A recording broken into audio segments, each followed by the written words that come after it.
It's a modern-day version of Zacchaeus, the story of Zacchaeus that can be found in Luke 19. We have our main character, Zach, who is playing the modern-day version of Zacchaeus.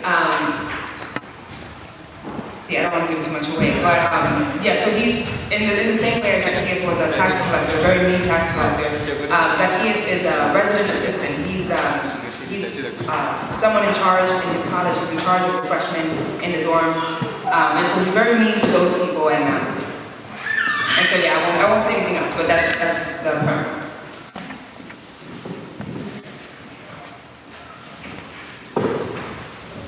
The scene opens up with Zach seated by his bed, counting a wad of money and looking through a box of confiscated goods.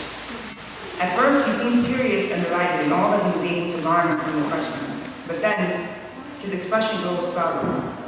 It is as if these material things no longer give him the satisfaction they once did. He hangs his head and begins to climb onto his bed. Zachary Bradford George Fitzgerald VII is the wealthy son of a landlord's mother. He is also a resident assistant at his dormitory and is unreasonably mean and demanding to his freshmen inferiors. He has set up ridiculous rules that the residents must abide by. For example, no laughing, no smiling after 6 p.m. You cannot blink more than 5 times walking down the hallway, so you have to move fast. No singing and no loud iPods. He penalizes and charges fees for people who violate these rules. Zach gets away with his devious acts because his father is the president of the school. Zach abuses his authority every chance he gets. Suddenly, Zach hears joyful singing coming from the hallway outside his room. Indescribable, uncontainable. You place the stars in the sky and you know if I make amazing, amazing. Excuse you. You are amazing. Hello? What are you doing? No loud music, no singing, no smiling, and no ignoring the RA.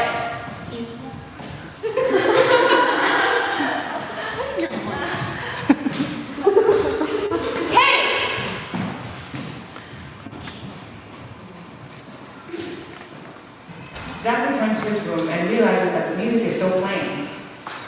Zach begins to listen closely to the iPod. He likes the tune, but feels rigid about the lyrics. Suddenly, Zach's phone begins to ring. His father, Mr. Fitzgerald, is calling from a hotel in France to tell him that he received Zach's grades and he was not pleased with his B+ in economics. Zach explains that he does not want to work in business, and he tried his best to do well. He continues to explain that he's the captain of the soccer team, captain of the debate team, treasurer of the Business Leaders of America Club, certified member of the Classical Composers Association, resident assistant at Kimmel Hall, and has a 3.8 GPA, so he cannot do everything perfectly. Mr. Fitzgerald tells him that 3.8 is not enough, and a B+ should be a disappointment for him as the school's president. He continues to tell him how ashamed and embarrassed he is to tell his colleagues about him. After a moment, Zach's father mentions that he's taking a trip to India for 3 weeks and will not be around. Zach ends his conversation saying, See you in a few weeks, Dad. I love you. His father hung up without even saying it back. Zach stares at the phone for a few moments. He appears empty and lost. The materials in front of him were once fulfilling, but not even his own father can give him the comfort and warmth that he seeks.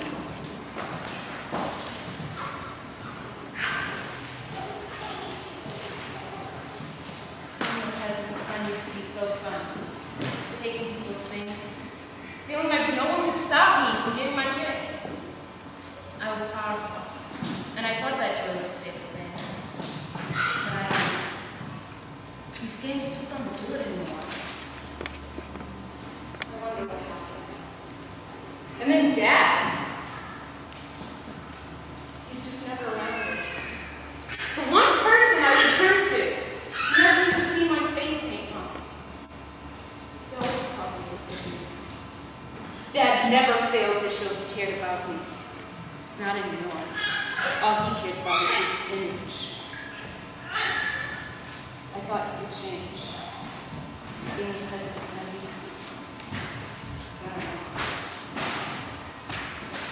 Zach walks over to the iPod and touches the screen to turn it off. On the screen cover, it indicates that a song called How He Loves by Josh Christoph is playing. Zach puts the speakers up. Zach wants to turn the iPod off, but for some reason, he finds himself drawn to listen to the music for more. Soon, he climbs into his bed to listen. Zach continues to listen to more of the Joshua Christoph song on his iPod. Afterward, he goes on an intense web search to find out more about the lyrics to How He Loves. He spends most of the night struggling to decipher who this God is and what this love is. His textbooks don't seem to explain it, neither does his encyclopedia. The next day, Zach leaves to go to his private piano lesson with his private piano lesson earlier than usual. He is hoping to ask his favorite mentor, Mr. Kardinsky, a white-haired elderly man, about the lyrics and about love. Zach enters the room. Mr. Kardinsky is seated at his desk and is surprised to find Zach there so early. Oh, Zachary! Our lesson does not begin until 9 a.m. What are you doing here so early? Sir, I had something that I need to tell you. Anything for you, son. Just make sure you tell your father I was here to help you. Right. So what can I help you with? There's the song that I'm having trouble with. Oh! Is it Bach? Beethoven? Chopin's Nocturnes in E-flat major? No, it's some guy named Josh. A song called How He Loves Me. Did I assign you a song about love? No, sir, Mr. Higginson. But please, listen.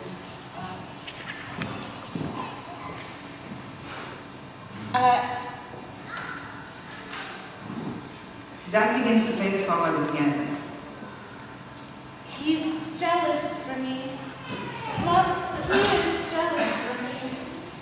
Love's like a hurricane. I am a tree, bending beneath the weight of his wind and mercy.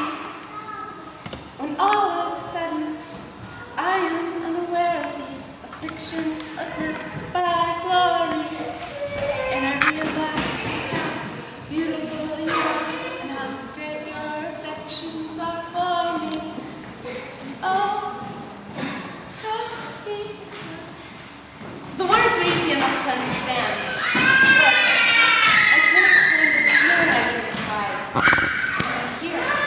It's like I understand it, but I don't know what it is. Well, Zachary, is this an early 20th century piece? No, it's by some guy named Josh. Ah, Christoph. I don't think it's worth any brain space. Besides, you have yet to master the classical piece I gave you last week. You were a little rusty when you played it. Sir, I came to talk to you about the song.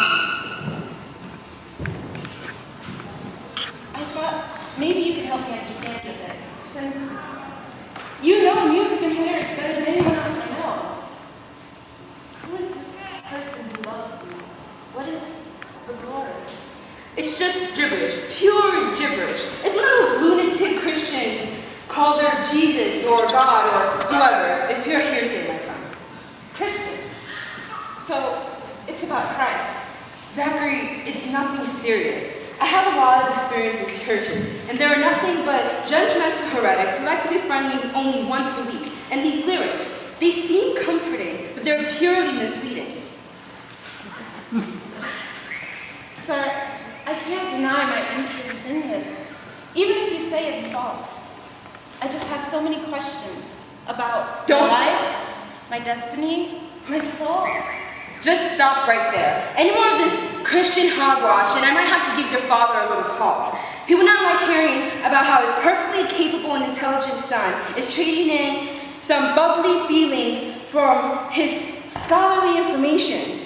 Are you clear? Yes, we're clear. Where are you going? Our class doesn't start until 9 a.m. Zach thinks intensely about Kardinsky's harsh words as he's walking.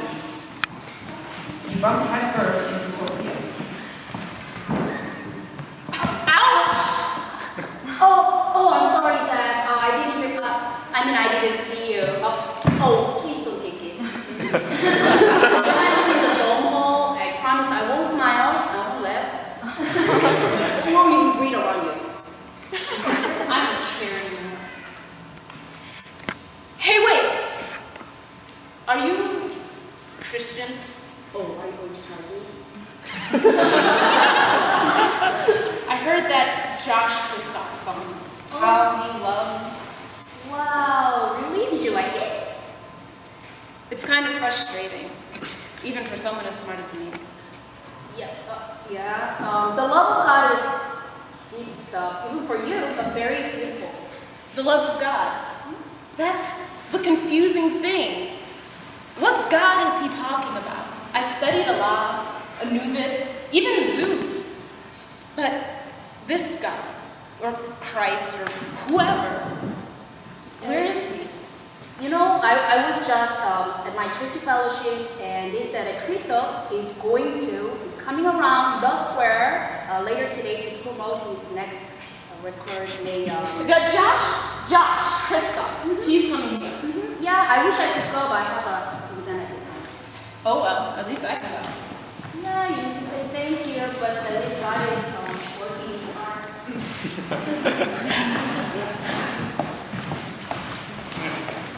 Zach skipped his music lesson and went over to the square, an outdoor venue where Josh Christoph simply asked him to explain who God really is and about this unchanging love. He desperately needed this unfailing love. Meanwhile, Christoph entered the city, and many fans swarmed to get their album signed by him. Many people love Josh Christoph because he is truly an anointed vessel of God and writes very graceful songs. However, because he is well known, Zach has a hard time getting through all the people in the area. Zach struggles to get through a lot of people gathered to get tickets to see Christoph at a concert that night. Wait, there's a concert? I can't talk from here. Maybe I can get to the concert and go backstage. Zach continues to fight through the people.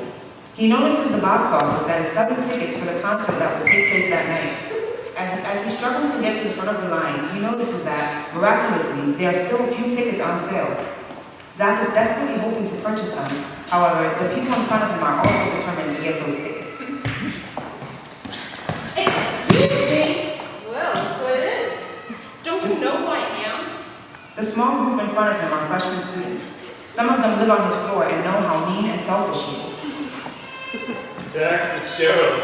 At a Christian concert? Would someone pay you to come down here and torture us, or what? No, maybe he lost a bet. Or he's just afraid of go to hell after all he's done to us. Will you little boogers just get out of my way? I could honestly care less how you feel about me being here. I'm just trying to get tickets. We're trying to get tickets too. This is not school. You can't tell us what to do.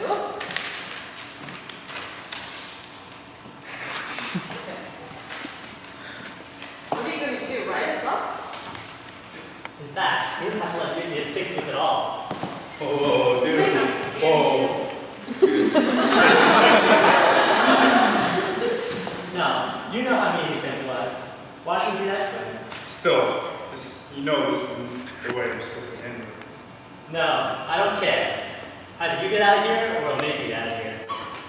Whatever. I'll save myself the sweat and find another way to the concert.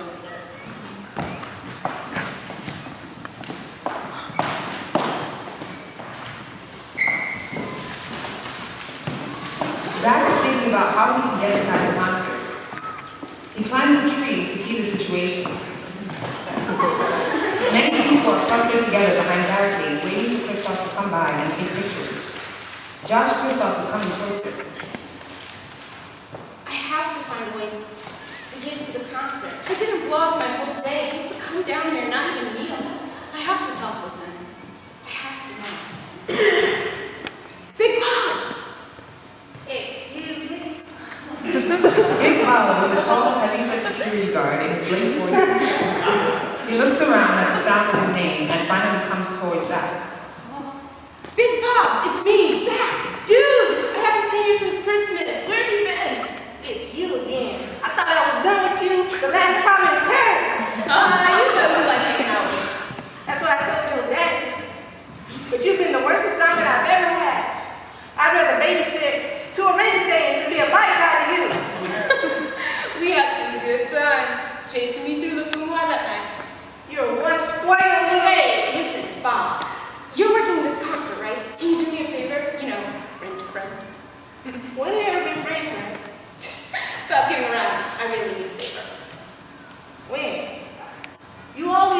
something that you always want something that you can't have.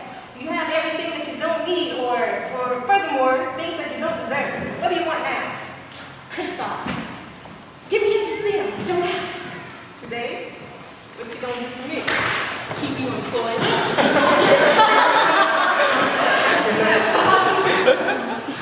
Just then, Kristoff stops at the other side of Zach's tree and gets his attention. Doc, come down here immediately. You'll see I'm Josh, Kristoff!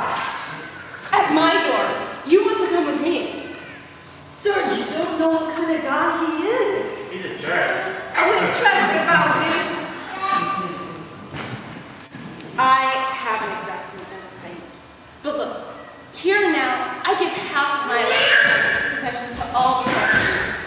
And if I've cheated anybody out of anything, I will pay them back 4 times. Today salvation has come to this house, because this young man too is the son of Abraham. For the Son of Man came to seek, and to see what was lost. So, it is Jesus, the love in your song. I'm drawn to redemption by the grace in his eyes. Oh, how he loves me.